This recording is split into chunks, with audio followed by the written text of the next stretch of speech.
Buenos días, somos estudiantes de la Facultad de Derecho y Humanidades de la Universidad César Vallejo. En esta oportunidad nos complace presentar el proyecto de emprendimiento cultural Lockout a través de un documental, para lo cual empezaremos hablando sobre el emprendimiento cultural. Entonces, podemos decir que el emprendimiento cultural es una actitud que consiste en tener la capacidad de crear iniciativa o proyectos culturales creativos. Estas propuestas se caracterizan por ser económicamente viables o por estar en vías de serlo. Asimismo, el emprendimiento cultural busca que el emprendedor desarrolle su potencial productivo, es decir, mejore sus fortalezas y disminuya sus debilidades, y así poder llegar al éxito. A continuación hablaremos sobre la biografía de nuestro gran escritor César Vallejo, una breve introducción sobre la obra Lockout y por último le presentaremos 5 escenas de la obra Lockout. Bibliografía. Todos conocemos a nuestro más grande poeta y escritor peruano, una de las más altas cumbres y expresión poética del Perú, César Vallejo. César Abraham Vallejo Mendoza nació un 16 de marzo de 1892 en la hermosa ciudad de Santiago de Chuco. Su padre, don Francisco de Paula Vallejo Benítez, un hombre que fue reconocido por resolver conflictos que se generaban entre los pobladores. Su madre, doña María de los Santos Mendoza Gurrionero, fue una mujer que se dedicaba a la tarea del hogar y a la crianza de sus hijos. Este matrimonio tuvo 12 hijos, siendo el último César Vallejo Mendoza. Un dato interesante que podemos resaltar de Vallejo es que, siendo último de los hermanos, los clasifica por grupos, siendo los siguientes: los 4 viejos, los 4 mayores y los 4 menores. Vallejo comienza su educación en su tierra natal, Santiago de Chuco, en el centro escolar número 127. Luego iría a Huamachuco para continuar con sus estudios secundarios, en el Colegio San Nicolás en el año 1909. En Trujillo inicia sus estudios universitarios, interesándose por la Facultad de Filosofía y Letras. Se matriculó en la Universidad Nacional de Trujillo, pero por problemas económicos tuvo que abandonar sus estudios. En 1913 nuevamente retoma sus labores universitarias. Asimismo, se gradúa en 1915 de bachiller con la tesis El romanticismo en la poesía castellana. Trujillo se convierte en parte de su vida intelectual, ya que se encuentra con varios escritores. El mismo que con el paso del tiempo se convertiría en el llamado Grupo Norte.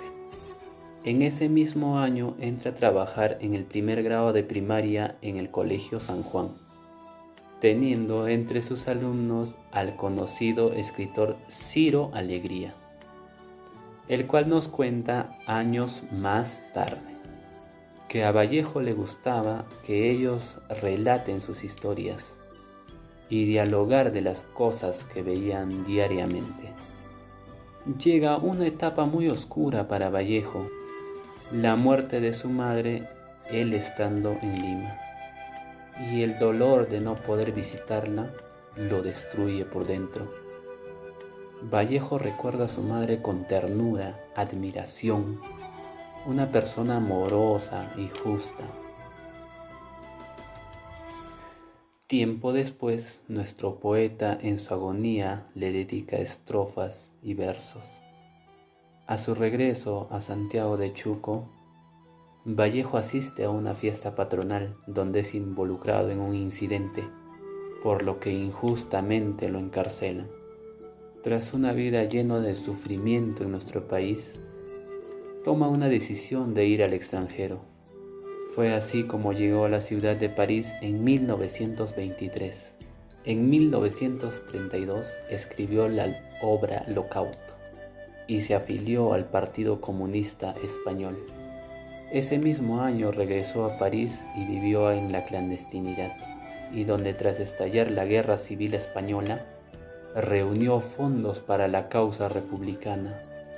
Se casó con Georgette Philippart en 1934, quien residía en el edificio frente al suyo, la misma que se convertiría en uno de los más grandes pilares en su vida.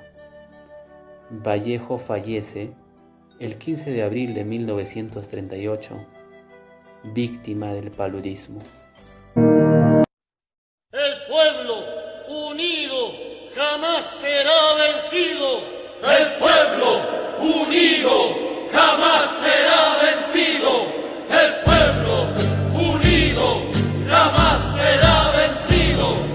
Para poder entender el lockout hay que tocar un tema que pocos quieren tocar, que es la afiliación política de Vallejo. Vallejo se desarrolla en un contexto social donde el socialismo, el marxismo, el comunismo es efervescente, y César Vallejo no fue ajeno a ello. Pero su afiliación política y social se ven en muchos de sus poemas. Lockout como bloqueo o candado. Vallejo escribe esta obra teatral desde el punto de vista justamente de su pensamiento social, de querer plasmar mediante esta obra los abusos de los cuales los obreros eran objeto. Y si ustedes se dan cuenta y vemos Lockout, escrita en los años 30, hace 90 años, su tema, que es el abuso, el maltrato a los obreros, el potentado que se lleva la mejor parte, el Estado que se colude con el potentado, con los millonarios para que ellos ganen y el pueblo pierda, es un tema que se mantiene hasta hoy en día vigente, se mantiene fresco. Esa es la importancia del Lockout, que genera conciencia de los problemas que se vienen dando o que se dieron, no en esa época, sino que se vienen dando hasta el día de hoy. Me dice que si en 90 años sigue fresco este tema, me dicen que algo está fallando en el sistema. Porque un problema social que se mantenga fresco tantos años, entonces, ¿qué podemos pensar? Y eso es a lo que Lockout nos lleva a la reflexión, la denuncia social. Eso ustedes lo ven en Lockout.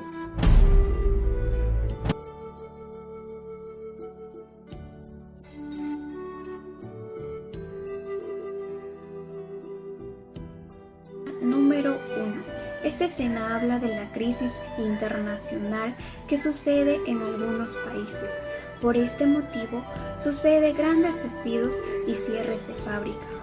Pero la clase media y clase baja se niega a aceptar todo lo dicho, porque piensan que la máquina que ellos habían construido los reemplazaría, porque son muy eficaces y rápidos y no son necesarios de un sueldo. ¿Por qué los obreros deciden trabajar? Los obreros estaban reunidos en el taller de una fábrica metalúrgica, lugar de trabajo donde pasaban gran parte del día para solventar a su familia. Pero había un rumor de que la fábrica cerraría y puso intranquilos a todos los trabajadores. El propio director viene a comunicarles este hecho. Naturalmente, afirma que los patrones no son responsables de dicha situación, sino que se debe a la crisis internacional. Los obreros protestan y deciden ir al sindicato para ver qué pueden hacer al respecto con el problema que les está pasando. La escena 2 tiene lugar a las entrevistas. Primero se reúnen el ministro y los empresarios, quienes argumentan que el cierre de fábricas no es obra suya, sino de la crisis mundial, por lo que persisten en la idea de los despidos de los trabajadores o la disminución de los salarios. Frente a esta posición, el ministro, que es socialista, quiere ayudar a los obreros. Es por eso que sugiere a los empresarios encontrar una solución en la que no se afecte la masa obrera. De esa manera, el ministro deja claro cuál es su posición. Los empresarios esperaban que el ministro esté de su lado, pero no fue así. Es por eso que uno de los capitalistas, Braque, lo amenaza con hacer protestar una letra del banco que el ministro debe. Frente a esa amenaza, el ministro no puede hacer nada. De esa manera, los empresarios obligan al ministro a hacer lo que ellos desean. Posteriormente, se reúnen los industriales con los 3 delegados de los obreros. Leblanc trata de sobornar al delegado 1 ofreciéndole dinero a cambio de desistir de la huelga. Sin embargo, el delegado 1 lo rechaza. Es entonces cuando Leblanc amenaza al delegado 1 con enviarlo a la cárcel. Pero este no muestra temor. Entonces Leblanc le ofrece más dinero. Sin embargo, no logra su cometido. El delegado abandona la reunión y se va a reunirse con los otros delegados y con la masa.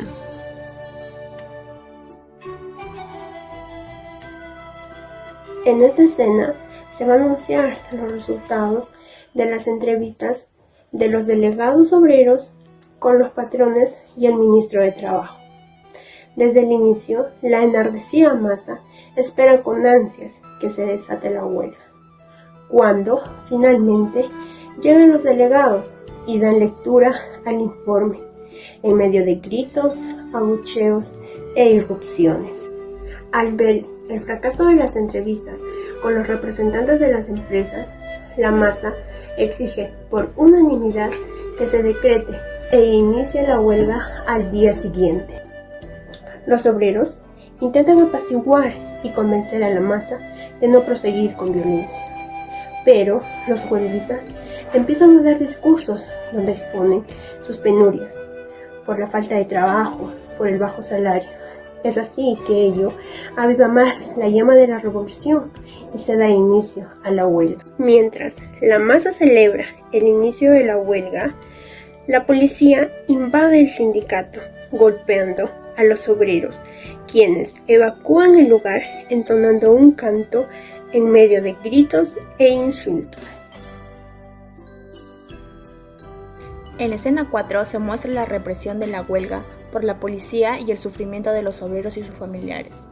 Reina una atmósfera de pánico. Mientras tanto, los dueños de las fábricas que deben ser cerrados estaban en un cabaret acompañados de mujeres, derrochando su dinero en juegos bastante vulgares. La escena termina con el asesinato del guardián por la policía por haber descubierto que el vigilante era un soplón.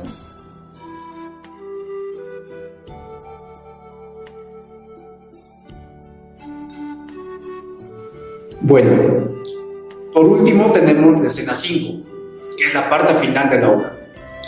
Es aquí cuando muere el vigilante de la fábrica, cuando la policía lo asesina por ser un soplón. Aquí se narra el triunfo de los obreros, ya que la fábrica no será cerrada.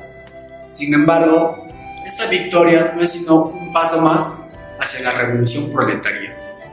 ¿Qué quiere decir revolución proletaria? La revolución proletaria es cuando la clase baja se cansó de los abusos de la clase dominante e intentan derrotarlos mediante huelgas y otros actos no tan buenos que digamos, ¿no? Y llegan al acuerdo en que los trabajadores no van a perder su empleo. Es más, van a recibir una remuneración por haber sido parte de todo este escándalo. Y también da pase a una nueva era y a una nueva forma de vivir, ya que los trabajadores van ganando un sueldo mejor y también van dando un mejor sustento a sus familias.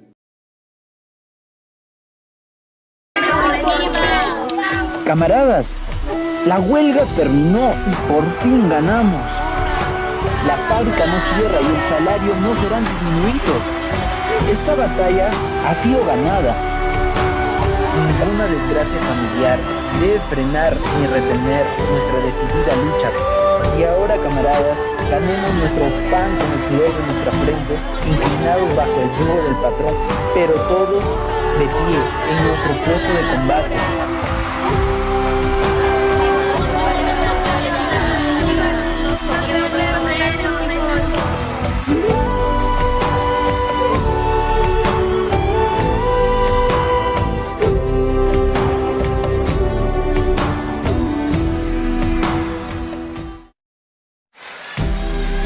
Lockout es el reflejo de lo que hoy se vive en nuestra sociedad.